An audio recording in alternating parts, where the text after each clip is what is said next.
Hey folks, welcome to Weekend Technical Analysis Update by InTheMoneyStocks.com, your leaders in pure technical analysis, avoiding all that Wall Street hype. This Weekend Technical Analysis Update is for Monday, August 31st through Friday, September 4th, 2009. Well, folks, as we get into this weekend's video, I want to discuss a lot about what happened last week. In addition, go over key technicals that are showing up in the charts going into next week. Now, next week is going to be a light trading week in general on volume, especially for the first portion of the week. The first portion of the week does not have a ton of economic data. Monday, Tuesday, not a whole lot of data.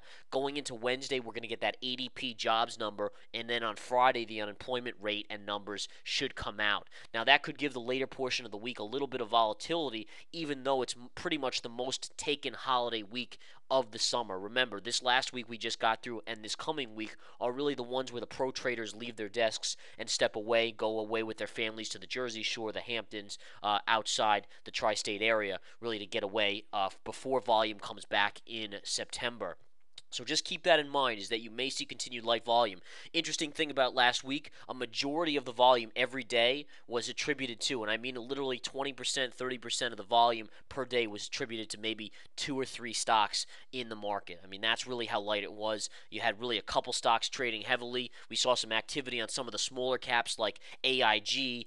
E-Trade on Friday had a massive amount of volume, ETFC, but a majority of stocks, a majority of the markets out there just had unbelievably light amount of volume. You can see it on Friday. Look at the middle portion of the day on Friday here. You're looking at the SPY, which again mirrors the S&P 500 pretty accurately here, and that's what we're going to analyze. Across the board, look at this middle portion of the day. Really insane light volume here to go over. But in any case, let's just go over what happened last week. Overall, the markets on Friday closed just slightly lower. The Dow was down 36 points. The S&P 500 was down about 2 points. The NASDAQ bucked the trend on the back of that Dell earnings announcement on Thursday after the close, and Friday morning, Intel raised estimates. That kind of kept the NASDAQ a little bit stronger, closing it up 1 point for the day. Now, over the course of the week, you really had a pretty much flat day. Overall, I believe the indexes were up just fractionally for the week to 0.4% on the Dow or something around that line.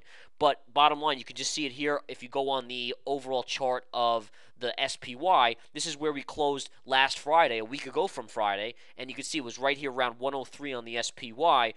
As of the close on Friday, going back to now, you closed at 103.38. So really a minor move over the course of the week. But the interesting thing about the week, guys, there was some volatility, and it all seemed to come either in the early morning session or late in the day. And what I mean by that is really looking at the charts almost every morning. Look at this. Thursday, big drop, and then slowly as volume decreases, you float back higher the rest of the day. Friday, same thing. A major gap up here in the markets, and then just a pretty powerful dump into the midday session. Light volume really takes over here and floats the market sideways to up. Now, let's talk pattern. Remember, we focus, folks. We don't care about RSI. We don't care about MACD. We don't care about stochastics. Only divergences occasionally when we look at on larger time frames. We're really nudists, if you will, if that's a good indicator there. What we're really talking about here is just breaking it down. It's geometry, it's mathematics, and you can really just do it in certain ways by going with price, pattern, and time. All those keys will tell you about the coming moves based on technical trendline analysis is what we use. Now, looking at this chart, folks, one thing I'm seeing right away on Friday's activity is that you gapped up into a double top. Notice this double top right here, and I'm going to go back and show you from Tuesday's high. See, you can follow the line too. See the color line right from this high right up here at 104 and a quarter or so. On Friday, and we'll move back to Friday from Tuesday, here's that same gap up, and look at that. We go right to that double top, so you right away know that there's resistance at that 102.25, 102.30 area in this market. Right from that point, we start to sell off hard. We come down to a very good solid level of support right here. You get a minor bounce right there. You can see the little inside bars. That is in spirit of bear flag. Notice how it's a red bar inside 1-2 bars, and then you see more dumpage. Same thing applies right here. Another big red candle inside bars. That implies more downside, all right? So you're seeing signals intraday on Friday that the market was going down, and you have to understand those signals. That's what we go over in the Research Center nightly in the 30-40 minute videos we do on technicals, daily market report, pro trader watch list, hidden gems, non-stop stuff out there. But nonetheless, you can see that pattern developing, and the market continually rolls down. Now, we had a key level here coming in, and you can see this bottom, this green trend line. Follow the key nature of this green trend line. Follow it back to Thursday.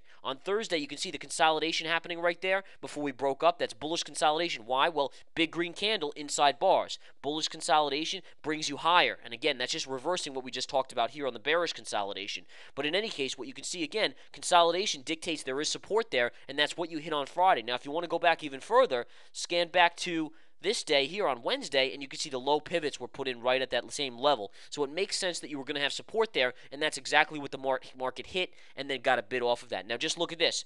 Big green up candle, 1, 2 inside bars. The red candles are inside the bigger green candle. That denotes a bullish pattern. Sure enough, we break up, and then you can continue to trade really higher the rest of the day on the back of light volume. We only did 147 million on the spiders in volume. That is extremely light. Really just maybe right around the lows for the year in volume. It was a little heavier than the actual lows for the year, but right in that range of about 5 million, give or take there. Okay, now, a couple things to go over. Number one, right away I'm seeing that off of this big down move, and again, I'll draw a line in here and I'll erase it, but you have a big down move here, and then you have a little bit of a bearish pattern development overall on the intraday. Now, granted, we closed here, but it'll be interesting to see on Monday if we gap lower or make a little bit of a lower move early. A lot will depend on probably Asia, how Asia reacts Sunday night. Not a whole lot to react in Asia off the U.S., but just nonetheless, China's really been in a world of its own trading here. We called the pivot about 3-4 weeks ago when we were at the highs up over 100% on China, and since then we've actually had a 20% fall in about 3-4 weeks in the Chinese market. Very, very interesting, because that China market really is the catalyst for the U.S. markets now. It does appear, except it's a major lagging indicator. Well, what do we mean by that? Well, China bottomed last October, and the U.S. didn't bottom till March. So now all of a sudden, the Chinese market is topping out and rolling over hard, and the U.S. markets are still near their highs. So you have to start to wonder is, do you see that type of activity, but maybe it's further out?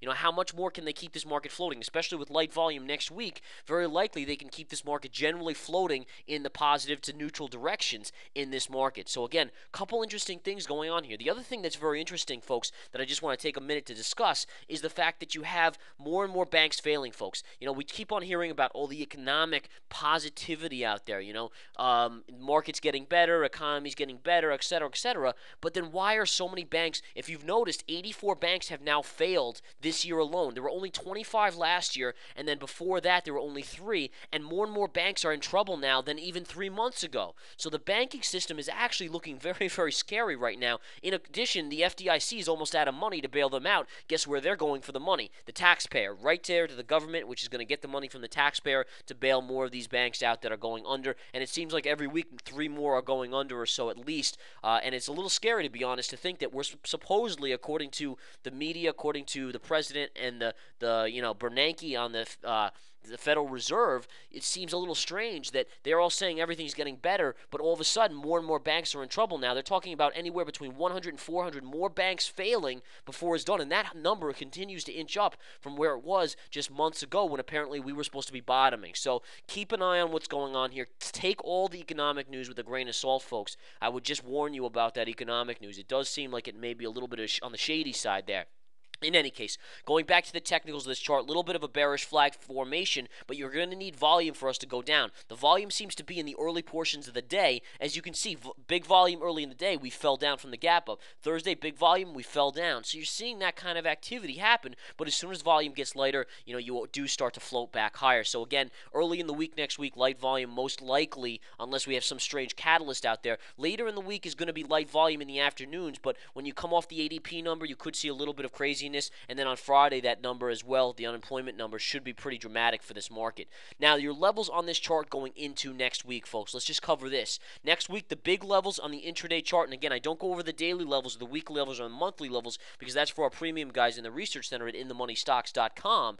But nonetheless, what you can see here is resistance right here, 103.50 to 103.60, then resistance on the upside at 104, and then $104.25 to 35 cents right up here. Those are your resistance levels to watch on the upside. If you get above 104, 25, 104.30, you may be headed to 105 on the SPY.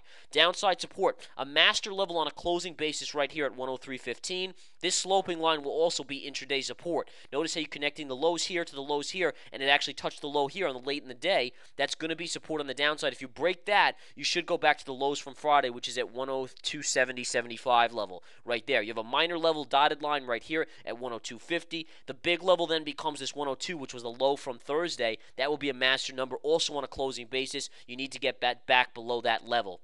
All right, 60-minute chart. You can just show you the 60-minute quickly here. You can see a big yellow trend line right here. This is a big level to watch. Notice how he fell all the way into that on Friday and then started to bear flag it off of that on the 60-minute as well. We'll talk a little bit about more of that on Monday in the nightly video for our premium guys. Should that break down? Should it stay above? Well, what does that mean? Because there's a lot of interesting things. But again, for next week, folks, you got to watch for some key things going on in this market. Again, generally a big holiday week for next week. I am going to be putting a new small cap play out in the hot charts and alerts this weekend. I think it's going to have a masterful run. Last week we saw Vonage go up 500% from our alert.